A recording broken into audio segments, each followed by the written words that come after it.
he will win this case? Do you think he will win money from this case? Oh yeah, definitely.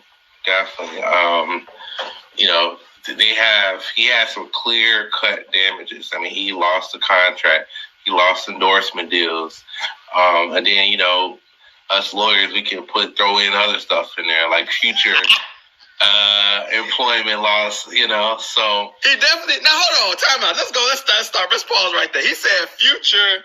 He said future employment. How do he know in the future that he like he's not going to get employed? How does that work?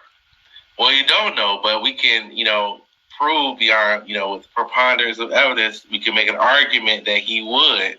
And if the judge buys the argument, then hey, but I think he definitely could. I mean, Stephen A. Smith made a statement says that his career is over. That was the headline.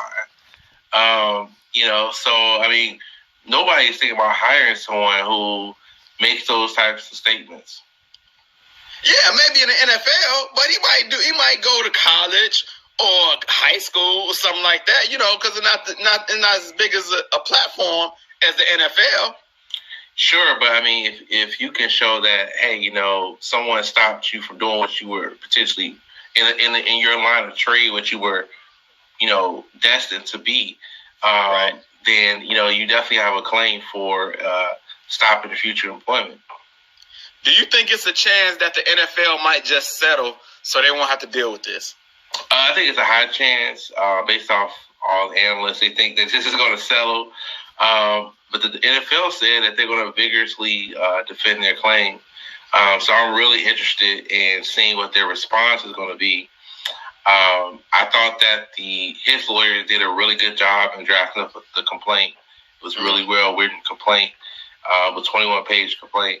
And I think that the NFL definitely going to have to, stand strong, and I want to see what they're going to say. It's going to be an interesting fight. Now, I do remember when Colin Kaepernick came out and said that, they blackballed him from the league, basically. They ended up settling with him. Mm-hmm. So apparently he was able to have good enough evidence to make them just say, oh, we're just going to settle. Do you think that Jon Gruden will have good enough evidence to make them settle as well? Well, I like to tell people, and particularly my clients, like, settlement doesn't admit fault, right? There's a lot of reasons why somebody may settle. They may say, well, I don't want the constant exposure. I don't want to keep dealing with cancel culture who you're guilty until proven innocent. I don't want to keep losing money and paying lawyer fees. So there's just a lot of reasons why someone may settle, and it might be good for you to settle. So that doesn't necessarily mean that they were admitting fault per se. But I think that they may settle with him because I think he definitely has a very solid case, and if he can prove this in trial, he could potentially win a lot of money, a lot of money that they would have not have gotten if he would have just settled it.